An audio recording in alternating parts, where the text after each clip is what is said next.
What's up, everyone? Welcome back to the channel. Today I'm going to be going over a 25 Plaguefall that we did last week, where it was Fortified Raging week. Um, this is kind of the gear setup I used. I have Unity on Helm, 4-piece. I recrafted my Wilfords to wrist because it was a bigger upgrade. Also, just because I like having the extra avoidance on ring. As you can see, like here I have 11% avoidance. Avoidance is really, really good in higher level keys because there are a lot of AoE abilities. So you just take like 11% reduced damage from certain boss mechanics, which is really helpful. Here I'm running double stat stick trinkets. You could use IQD or Rupee if you wanted. First Sigil also good, but I just like running the double stat sticks just because it's very easy to use. Don't, apply the buff, and that's kind of it. So with this, I go to like 38% haste. Sometimes I choose Mastery if I can, um, because Mastery is really, really good on AoE, just causing your spells to do more damage, right? So yeah, that's what I'm running. And I'm also running Night Fae, Dreamweaver setup, pretty standard. Um, haven't gotten to test as much Kyrian yet, so I didn't really want to do it in a 25 key. So we'll test that out and update once I play around with it some more. So let's just get right into the run.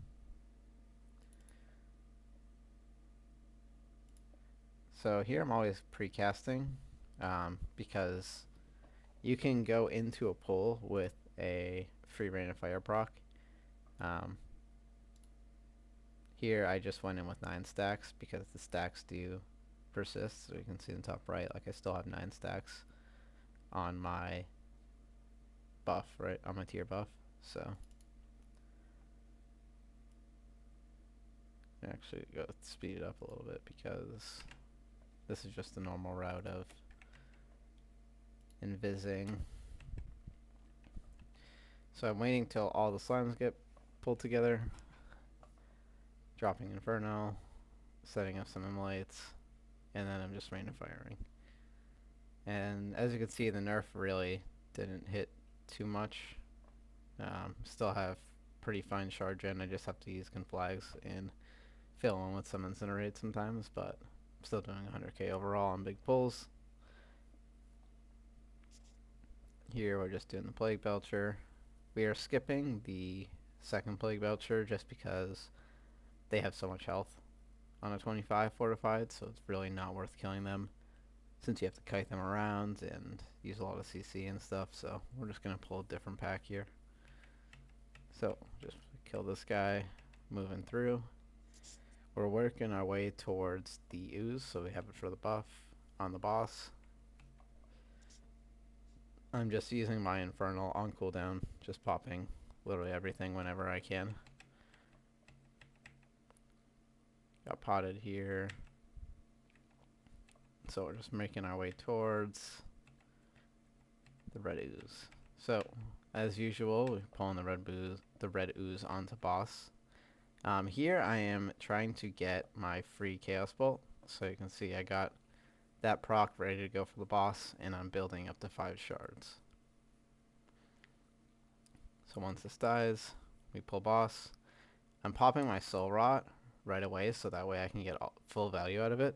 4 stacks, so I get the 20% crit, 20% haste, with Bloodlust in the pool, and I'm popping everything. Pot, Inferno, everything. And you can see I'm just doing like ridiculous burst damage, doing like 60k single target now, and it's going and getting higher. I always set up my port so that way it's in the goo. That way whenever he does the stomp, I can just teleport right back in. If you don't have a hunter, I always banish this first big ad also. But most of the time you're going to have a rogue or a hunter in your group, or a demon hunter that can just banish it or CC it of some sort. But if not, or if it breaks, then I usually just banish it. It's not worth taking that risk of it getting close to the boss. But This boss is pretty easy if you can survive the stomps with the haste puddle. You can see the boss I think dies in like 1 minute and 20 seconds, which is pretty quick on a 25, I'd say. You can probably even do faster if you have classes that benefit from haste. Just moving through here, just infernaling on cooldown because you're using Wilfrids. You want to constantly have your infernal off cooldown. There's no reason to ever really hold it unless you're about to move into a boss and there's only like a small pack left, right? Um, I guess the big changes from the nerf would be that you have to cast a lot more immolates. So as you can see, as we go into packs, I'm casting immolate on multiple targets.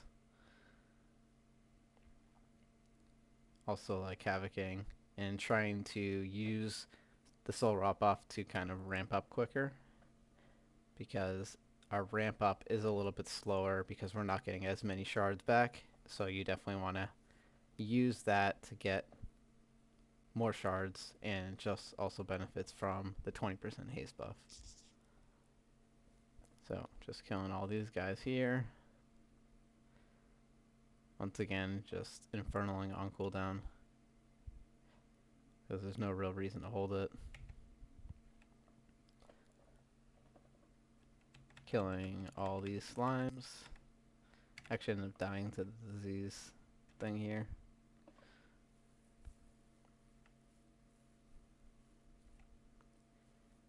This mob is really annoying since you can't really pull it in with anything because it gives a damage reduction buff to everything and like all its allies. You could, however, like try and pull it in with something and then just banish it and end up just killing it afterwards if you wanted to keep chain pulling. That is an option, but we just decided to kill it. You can see our tank drop to like 1k life there. It was pretty terrifying. Would have had to beat res up, but still, having your tank die on a 25 fortified is not a fun experience. Just eating melees from enraged mobs.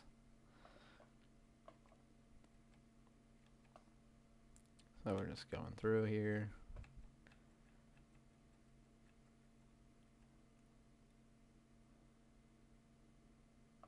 Once again, my infernal is off cooldown, so I'm just popping it and I'm immolating, you know, whatever I can just to keep that charge gen rolling.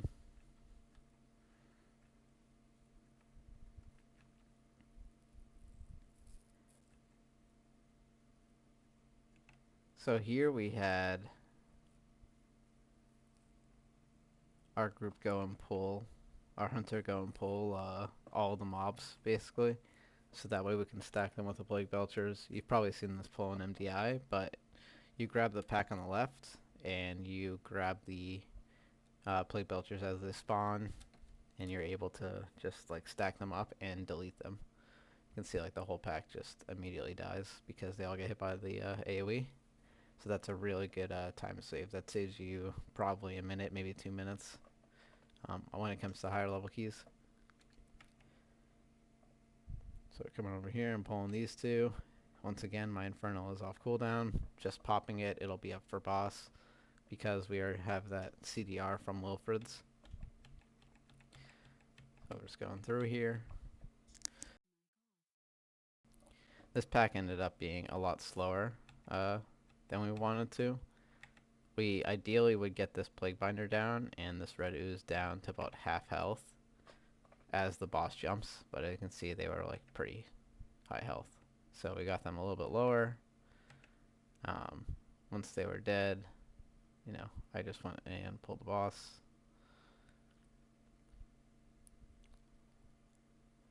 And brought him over. And once again, I use my Soul Rod early on so I can get the full value out of the 4 targets. And I'm just like blasting the boss here.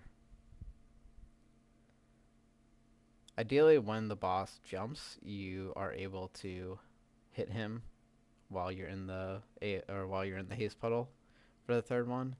But sometimes you get unlucky. Sometimes he jumps to the further one, you're not able to. But we're just bursting down this bomb here. And I always banish this first congealed slime. And we usually root or have a hunter trap like after it's already out. And then I will banish on the next platform. So that way we have them under control and you never have to deal with them. So here we lusted. I banished the congealed slime there, burning down the bomb while also hitting the boss. You know, always putting havoc on the boss in that phase because the explosive ooze is priority. So I'm just killing this guy, moving along. Here we do double pull, pulling all the stuff on the right side because we do need percent. Pulling all that on top of the ooze. And see my Infernal came up here, so I'm going to be using it on this middle pack. You get pretty good value using it here. You're able to interrupt a lot of the casts, and there's also just a lot of mobs, right? So you're just getting good value here.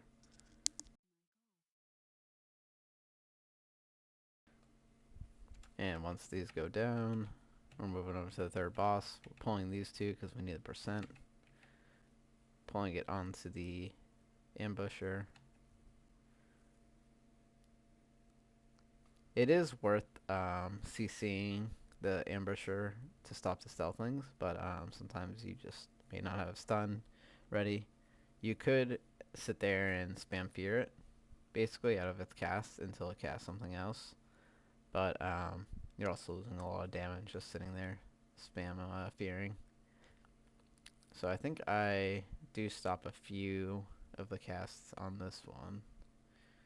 So I coiled it, but it kind of went pretty far, so it wasn't really great. I feared that, but I feared it too late, so yeah, I think ideally you just get stuns on it and you burst it. And if you wanted to, if you really wanted to avoid getting the stealth things, you could just like spam fear it, but I think it's just better just to AoE it all down. So Infernal will be up for this pack. I'm definitely going to be using it. This pack is a little bit more dangerous than it looks. The sniper hits pretty hard.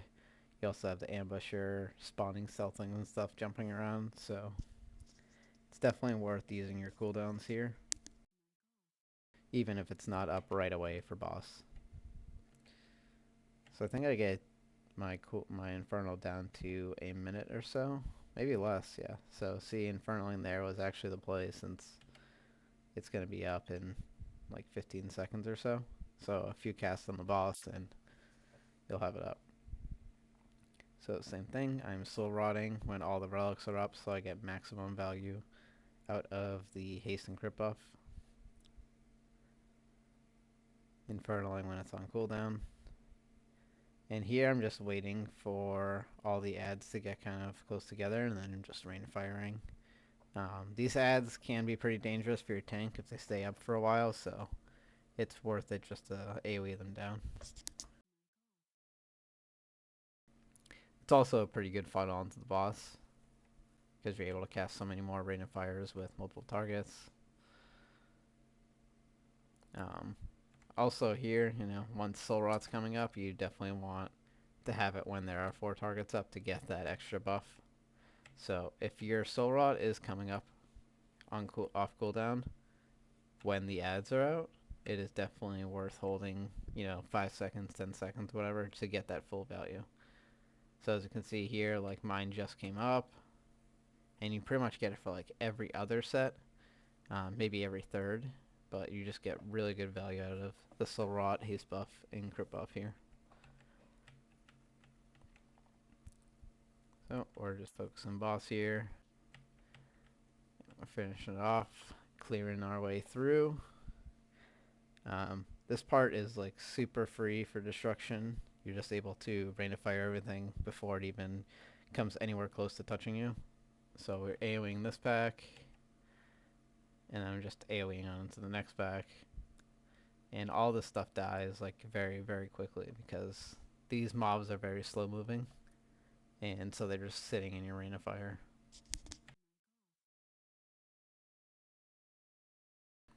So once this guy is dead, we go back and we pull some oozes, so that way we have the haste buff for the final boss.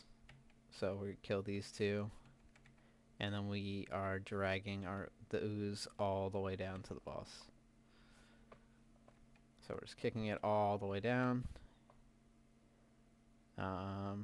Bursting shot it like into the boss. So same thing here. Popping my soul rock, getting really good value out of the targets. You could also wait to pop it. You would miss one target here, but if you wanted to get like, you know, that soul rot onto the ad and the then you could wait, but I just prefer getting the full value out of it. Here I'm always cleaving or havocing onto the ad. It actually ends up dying before, well, the boss ends up getting pushed faster than my havoc, so didn't even need to get too much damage onto it. Here I'm actually just trying to kill a lot of these little ads because they can become overwhelming if you don't at least get them a little bit low as they are in that phase. But they are also good to have some up just so you can get some extra value out of your soul rot. And if you're playing Kyrian, then you also get some good value out of, you know, just havocing and scouring tide into them. So those ads provide really good value for your Covenant abilities. So here, just going through. Once again, I'm just killing some of the little ads here. I also got full value again out of soul rot there since those 4 targets up. And yeah, not too much to it. Plaguefall is a pretty, I'd say easier key to time once you have the route down, and so long as you don't wipe on any bosses. But you can say we did 20k overall, which is pretty good, I'd say, for a 25 Plaguefall. Plaguefall isn't a super high AoE type of dungeon. There are definitely AoE packs, but it's not, you know, it's not like a Halls of Atonement where you're pulling bigger packs every single pull. So yeah, that's pretty much it. Talents was normal talent setup with Inferno. But if you have any questions, any comments, you know, just leave them down in the comment section. I'll always get back to you. Till then, thanks for watching.